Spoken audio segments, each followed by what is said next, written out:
தெரியல. அதுவும் தோட்டக்கலை பயிர்களுக்கு நிறைய இருக்கு. அது மாதிரி கிரேடிங், சார்ட்டிங் அப்படின்னா சொல்லுவோம். அப்படின்னா தரம் பிரித்தல்.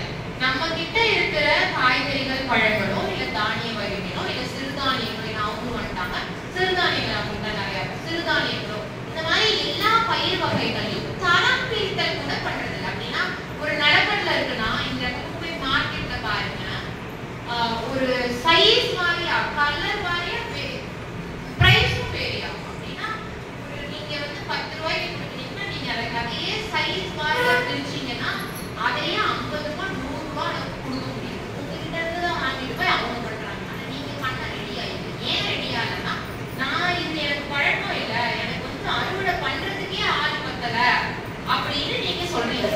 அறுவடை பண்ற அளவுக்கு முட்டி மோதி பண்றோம்ல, அது முடியல நம்மளால.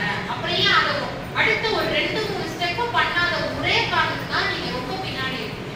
உங்க வேலையை உங்களால நிர்ணயிக்க முடியல. அப்படின்னா நல்ல தரம் பிரிக்கிறதுக்கு நிறைய மெஷின்ஸ் இருக்கு. பெரிய பெரிய மெஷின் தான் இல்லைங்க, சும்மா சல்லடைங்க, ஒரு மண்ணெல்லாம் சரிக்கிறவங்க அந்த மாதிரி ஒரு சல்லடை வைக்கிது.